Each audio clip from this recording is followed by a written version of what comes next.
And welcome to the Wellbeing Specialists. And today we're beaming from the St. Andrews Beach, which is a little bit different to where we normally would go. And my co-host today is Dr. Ian Kaminsky. So welcome, Dr. Ian. So perhaps you just tell us who you are and what you do. Thanks so much, Tony. I'm Dr. Ian Kaminsky. I'm from the Melbourne NLP Hypnosis Centre, and we use the two powerful technologies of NLP and hypnosis to help our clients overcome challenges and excel. And both Tony and I together, we are the Wellbeing Specialists. Yes, but actually we've got a very special episode tonight because we're in fact going to go into what's the right word here? We're actually going to look behind the scenes at Tony and his partner Sharada actually running one of their world famous retreats. And we're going to learn a bit more about what they do and how it works, and just going to get a really good, see the benefits of retreats. So Tony, I want to just turn it over to you again now and just tell us a little bit more about what you do, and then tell us about your special world famous retreats. Okay, thank you very much, Dr. Ian. I help individuals and business owners via custom retreats and workshops and consultation to maximize their feelings of vibrance, happiness, health, and success. May I read out the mission statement of our show first? So our mission is to educate and engage with our audience with lively discussions and with experts to gain their valuable experiences, tips and benefits of their well-being knowledge and practices. So to sort of answer your question there, Dr. Ian, we love running retreats. We've been doing it for 9 years, and our mission is to help people move forward. And we'd like to sort of see people going to retreats, not just our retreat, but everybody looking at their own health and well-being. It's one thing that's been neglected. I would love to see governments make a policy of well-being, have a minister of well-being to actually make this happen. So I won't go too much further into that, but I'd love to see that to happen. And let's sort of have a little look of what we do with our retreats. We run different retreats for different types of groups of people. We can run it for business executives. We can run it for individuals. We can customize it if we want to do workshops and team building and things like that. We can run all types of retreats. We can focus just on stress. We can focus just on detoxing people. We can actually run retreats on weight toning up. We can do retreats on any particular well-being issue. Our well-being retreats look at 4 aspects of the body: the mind, the emotions, and the spiritual needs. So that's a bit of a blurb of what we do. We also go into corporates. We have a look at their health in terms of how they're functioning. We look at their mission statement. We look at their staff, how they're performing. Is the staff performing to what the core values and the vision of that company is going? Is it functional? Is it actually working well? Are the staff engaged? Is the business keeping their key staff? Is there innovation? Is there a well-being program to keep the staff healthy? All of those sort of things is what our retreat look at. But I think it's important for people not only just think about our retreat, but to think of just going to a retreat for their own well-being. So that's very important. Well, just before you go on any further, though, can you just tell us what actually is a retreat, and why is it so beneficial for people to attend? What a great question. What is a retreat? A retreat is designed for people to get away from their normal environment. They go into a safe and nurturing environment, a place where they can have me time or just relax, or maybe just all they need is that time to sort of reflect and to get themselves grounded and get themselves back into action, to recharge the batteries. There can be many reasons why the people want to go to retreat. It could well be, as I just said before, to recharge the batteries, but also it could be to relieve a health issue. The health issue might be stress, it might be anxiety, it might be depression. They might want to look at their toning up their weight. It might be a fitness type of thing. It might be that they just need a good massage because they got a stiff neck. They're all different reasons. Okay, so you mentioned a number of health issues as you were saying that, Tony. Are there any sort of particular root causes of many of these mental and other well-being issues that your clients sort of experience? That's a great question, and I think it actually sort of stems back to our whole community in the way that we're thinking at the moment. It's our lifestyle. Are we choosing the best lifestyle for our health and well-being? That's a big question. I think the way things are, we don't pay enough attention on our health and well-being. The clients that I've had in past retreats, not necessarily our retreat at the moment, I have a look at what they actually do how much time do they spend on their health?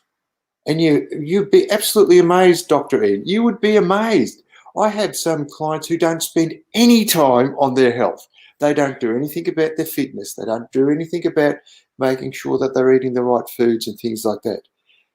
It's really important to have a really high priority on your health and well-being. You think about it, Dr. Ian. If you're only at 50%, how can you perform at 100%? And I suppose what's critical here, Tony, is that your health and well-being affects really all areas of your life, doesn't it? That's right, absolutely. And it affects not only your work life, but also your home life and your social life. If you're not feeling well, you feel off color, haven't got the energy to do things. That's another big issue is fatigue. There's a lot of fatigue out there. And a retreat is an ideal place to recharge the batteries and get yourself back into gear so you're ready to go. And do you recommend any particular duration is ideal for a retreat just to recharge the batteries, or are there different durations for different things, Tony? There are, as a generalization, everybody should go at least twice a year. Mm-hmm. As for different people, and it might be, for instance, a high-flying executive, somebody who's in a very pressured job. It might be that they go 3 or 4 times, but maybe they just do short retreats, like a weekend break. But use that time just to focus on their health and well-being rather than other things. So if they focus just on their health and well-being and just recharge the battery, that would make a big difference to them.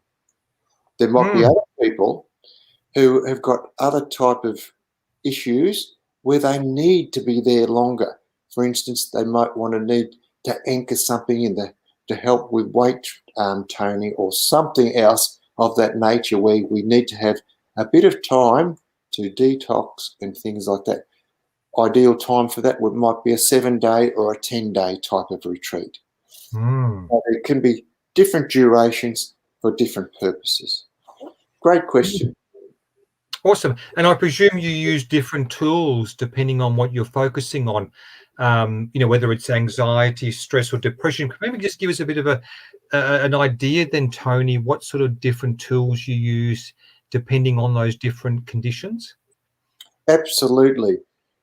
Depending on what the condition is, For instance, if it's stress, one of the things that lots of the tools that we got is mindfulness to help with stress and anxiety and depression. The most important thing is to notice that you're in that state. So once you notice that you're in the state, then you can apply these other tools. And some of these other tools are fairly simple and straightforward. We've got one called the stop method, which is easy to remember. It's virtually stop, take a breath, observe what's around you, and then proceed on, which is more or less equivalent to respond rather than react. And that's a good thing to sort of to have that interruption if you're in a stressful situation, to start responding rather than reacting. That's one. And then we've got other sort of things to think about. If it's for a longer term sort of thing, then we have meditation. So sort of get into this meditative sort of state. And what that does is it quietens the body. It calms the body. And the other things that it does, it helps boost the immune system. Ask some of the people that we've had got on the retreat who are listening. Sam.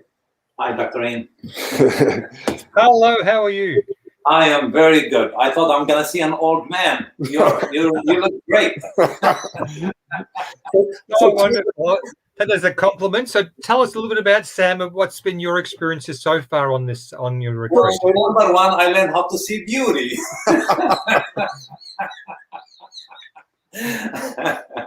Well, let us get reading now.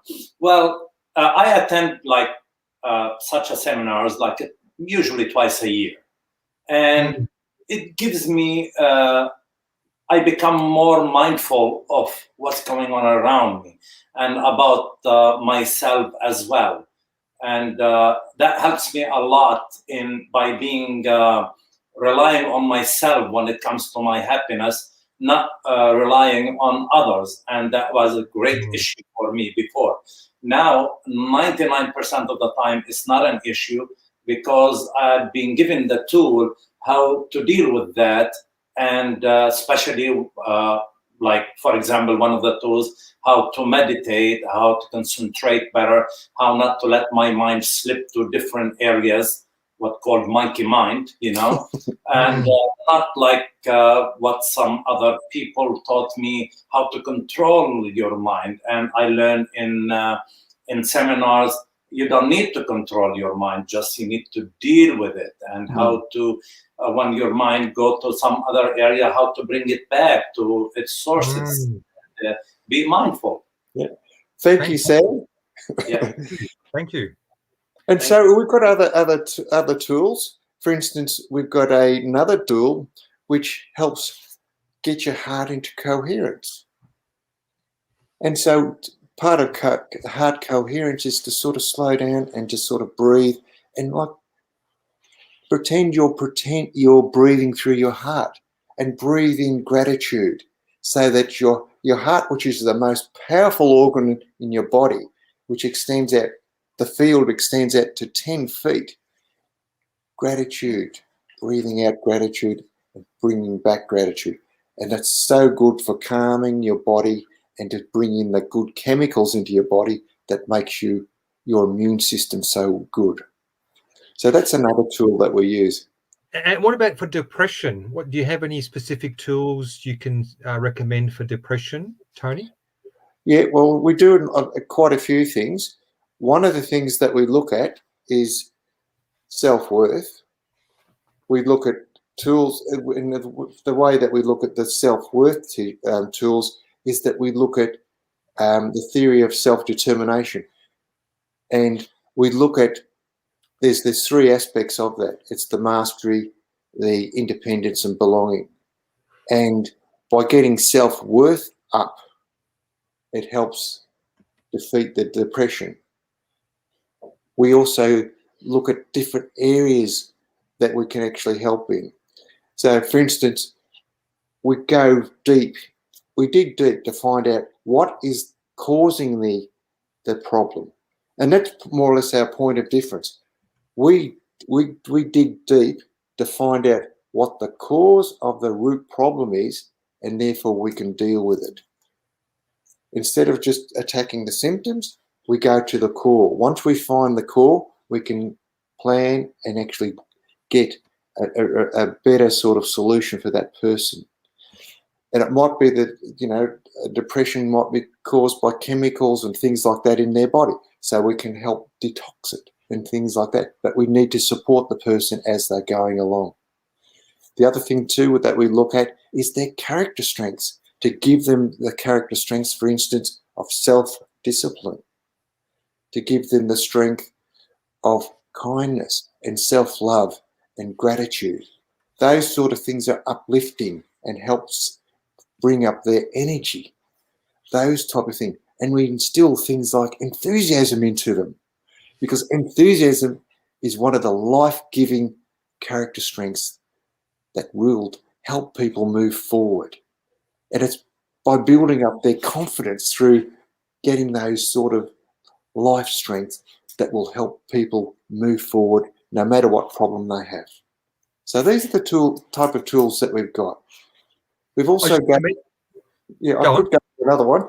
We've got another one which my beautiful wife Sharada, who's sitting in the crowd there, she actually does a thing called emotional freedom technique. And that's a wonderful tool. Perhaps, Sharada, would you like to sort of say a few words about EFT? Yes, bring her up, please. Bring her up. Here's my gorgeous wife. Hi. Hello, Sharada. How are you? I'm very good. Well, the thing that I like most about emotional freedom technique, it's a very simple technique that can be done by anyone, and the results are instantaneous. Like, you don't have to wait for a week, a month, or a year. And so it's something that brings instant relief when someone is feeling angry or frustrated or any deep emotional trauma. They can very quickly rebalance themselves by learning how to do EFT. So I highly recommend EFT as being one of your self-help tools that will help you to rebalance and be happier much more quickly. And so, Sharada, would you also suggest that it's appropriate for addressing addictive habits as well? Or use other tools for that? Yeah, well, it's usually for addictive issues, you have to look at it from many aspects of the person. You can't just use one technique. It's not like one technique is going to kind of like fix everything. So we have to look at the particular addiction and how the person manages their life. And so from there, we then can look at a greater plan. Yeah. The thing is to get down to the root cause. What's caused the addiction in the first place? But you're using a holistic approach, sounds like it, though. Yes, yes, we do. We do. And the thing is, we might have a number of practical solutions to help that person. So like a multi-pronged approach. Absolutely. Yep. Yes. And so all right. So it's disappearing now, which is good. So we also use other sort of things if it's an addictive habit, we also use another sort of method, and it's called an AFformation method, and that sort of goes to finding out what the cue of that habit was and finding out what starts it all off and what the routine of it is and what the reward is and what in the craving, and we try and find out what the underlying belief was that sustains that habit. And the way that we collapse it is we look at that cue. Instead of that old routine, we get a new routine. And that new routine is a nurturing routine. And we build on that new belief by using affirmations. But that's another technique again, right? Not affirmation, it's called AFformations, which is something that actually goes directly, bypasses the conscious mind into the subconscious mind and is very effective. Which is presumably why mindset is so important to well-being, isn't it, Tony? Absolutely. Mindset is so important. ask another one of our guests. Does anybody like to volunteer to say why mindset is so important? No, they're all getting shy now. Stage fright, but that's okay. I'm on the crystal bed. She's on the crystal bed. We've got one of our clients on the crystal bed. She is so relaxed that she does not want to get off it, right? But that's okay. But mindset is so important, because without the mindset, and what do I mean by mindset? Mindset is knowing or perceiving what someone's internal representation of reality is. Okay? And that's more or less based on their belief systems. And mindset's so important for well-being. It's the overarching thing. If your mindset is not strong and persistent, all this work falls through. So you need to have that willpower, to have that mindfulness to notice things when things start running off the track, and to put it back on the track. And I think Sam actually spoke a little bit about that. And so it's noticing, and that's the mindfulness is really the key. The key thing is to first notice that you need some sort of putting back onto the track. Because once you're aware of it, in other words, you're out of autopilot, which actually happens a lot of times, and we're all guilty of autopilot. How many times have we drove from A to B and can't remember how we did that? We're not in the present. You're actually in hypnotic trance. That's it. and exactly to say with hypnosis is also, as I acknowledge, is something that's really good for addictions as well. And that's what you'd actually do. And that can also help get to the root cause and to actually fix it. So that's another tool. I know you're the expert. And so we send all our clients who need hypnotism over to you, right? Because as you know, certain things work with certain people. So you have like a range of tools and pick the one that's going to work for that person, because everyone is different, as you know. And it could take a bit of experimentation until you find the right tool. You often don't know. Absolutely. Yeah. And you mentioned before about governments, and you mentioned you wanted to become the Minister of Health for the country. I would certainly vote for you, Tony. But tell us about some of the things that governments can do to sort of help promote well-being. Well, I think you have a look at what's happened at the moment. We've just been through a COVID crisis. Is there a ministry for well-being? Well, it makes you wonder, doesn't it? Yeah, and the question is, why isn't there a ministry of well-being? Because you think about it, all the people that a government represents, aren't they important? Isn't their health important? Why isn't there a ministry of well-being? Because well-being is more than just surgery and pharmaceuticals. It's the state of someone's mind. It's so important that we do, it's great that we got a Department of Health. That's terrific. Yeah, that's wonderful. But we need to have a ministry of well-being to help people's mindsets, to help mindfulness, to boost up people's immune system by allowing them to have confidence in their own abilities. Isn't that simple? And Tony, would you be willing to become the first minister of this Ministry of Wellbeing? I think you'd be perfect for the job. I don't know if I've got all the qualifications to be a minister, but I'd certainly like to be an advisor to help them. And look, I think it's something that's so important. You could think of, I know some businesses place a lot of emphasis on health, but it's more than that. The businesses also need to be supported by government. Mm, mm, You could mm, have government incentives to say, well, if your business looks after the well-being of the staff and the people around, in other words, have really good environments for people to work in, look after their staff so that they're not stressed, they don't mm, suffer anxiety, or they don't get depressed. You get rid of any bullying that's in the workplace. All mm. these things are so important to get right.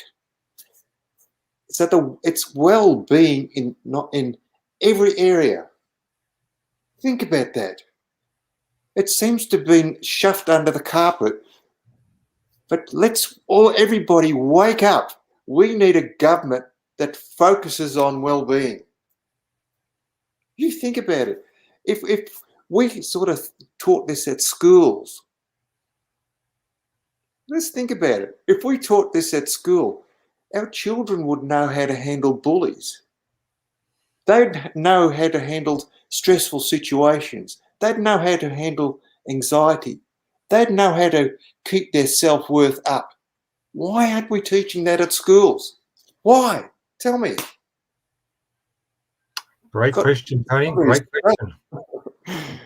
But look, I'm happy to champion that to help. If any government ministers out there who wants to get well-being into their program, ring me up. You've got my website. I'm happy to give you advice how to do that. And you were talking before about the importance of attending retreats, and I can see you got many people actually there in the background who are absolutely having a ball at your retreat, which is fantastic. So tell us again, how often do you run the retreats, and how often do you recommend people attend? I think you said twice. Is it twice per year you were saying, Tony? Yeah, in most cases, it should be at least twice. Think of yourself as a car, right? If you were a car and you didn't put yourself in for maintenance for a year, how would you be running? Not very good, I wouldn't think. That's right. Most cars need to go in for a maintenance at least once a year. So at the very minimum, treat yourself to go to a retreat at least once a year. Probably best if you go twice. At the moment, because of all the things that's going on with COVID and the stress that's around in the world at the moment, it's good to sort of have the me time to actually ground yourself and recharge your batteries. If only just to do that. Just think of how good you would be, how it would boost your immune system, how clear you'd start thinking, your clarity. It makes a difference to do that. So and honor yourself. Give yourself permission to do that. That's something that I find with a lot of my clients. They don't give themselves permission. They make excuses why they can't do it. And I have to say this, I might get my arms ripped off for this, but it's especially with women. Women give so much and they don't give themselves enough time because they look after their families and they think, oh, I've just got to keep on going. And that's the thing that needs to be rectified. Women of all people need to recharge their batteries and to give themselves permission to make sure that they're at their best. I was actually talking about this very issue. In fact, I had a young mother who had a vomiting phobia. I was working with her on Saturday, and she was saying how, when it comes to her daughter, she just will do whatever it takes, and there's no end to what she'll do, and she doesn't have time to relax during the day because she's always helping her daughter. And I was just saying to her, well, look, we talked about the analogy, when you're on a plane and you're going through the safety instructions, and the actual mask comes down at altitude when you lose oxygen, who do you put the mask on first? Do you put it on your child or do you put it on yourself? Otherwise, because, if you're not well, if you're not functioning, if you're not, relaxed and calm, how can you look after your family? Absolutely. I agree 110%. And in fact, to help anybody, you have to master yourself. If you don't master yourself, how can you stand up and with any credibility to try and help somebody else. If you're at 60%, how can you help somebody? I mean, do the women in the room actually agree to this? Are there any women in the group? Yes, I'm hearing yes. Yeah. Even the lady that's on the actual couch there agree. On our reflex match said yes, right? So all the ladies here said yes. Awesome. That's fantastic to hear. And then last question is, how does this sort of the ripple effect happen in terms of people who attend the retreat? How do they actually then help their communities in turn to help promote wellbeing in the community, Tony? Well, I think it's just getting the word out there, and it's just more through their network of friends. And let me just go a little bit more about community. One of the things that we do, we put back to the community. One of the things that I do personally is that our retreats actually work for non-for-profit, for nothing at all, right? And we work for 2 non-for-profit organisations. One is to help youth mental awareness. One is to help with character strengths. We just do that for free. I won't name those organisations, but we do that as our community service to give back, because those organisations need help, and we lend our services to help those organisations for the greater good of the community. And I think it's all everybody can do some sort of service to help the community. If there's somebody in need, then ask your community leaders, ask your government, your local government leaders, get them to help out. If you see something that's not right with the well-being of that community, then speak up. Speak up, or otherwise, if you stay silent, nothing will happen. Correct? Exactly right, Tony. Well, it's been absolutely awesome. I think we've covered off some really valuable ground today. And I think we can all appreciate now the huge, huge benefits of attending retreats. And I look forward. I want to come along to your next one. So you have to tell me when the next one's on, Tony. Well, we've got a next retreat is in March. We've got a 10-day one from the 19th to 28th. A weekend one as well. Yeah, we actually can break that up into a 3-day one. If you're a busy executive and you just want to do 3 days, you start on the Friday and if you can finish on a Sunday. If you want to sort of go more deeper into things, then you can turn it into a 10-day one or a 7-day one. We've got that little bit of flexibility where we can move things around.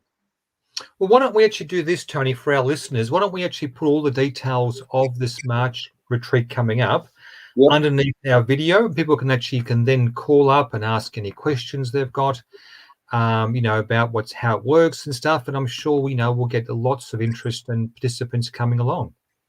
Well, thank you very much for that, Ian. I think that's a good suggestion. We'll do that. And now I think we're sort of finalising our segment. So I guess, Ian, I might just ask if you were going to ask me, what is the one message that to get across to the audience? That one message is notice and do something about your well-being. Notice and do something about your well-being.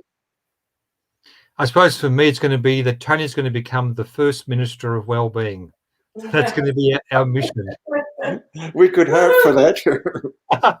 And of course, Sharada will be your, there'll be 2 of you together. No, she'd be co-minister. We could be like the co-coaches together, right? Like in the footy team. That's good to me, Tony. Fantastic. Yep.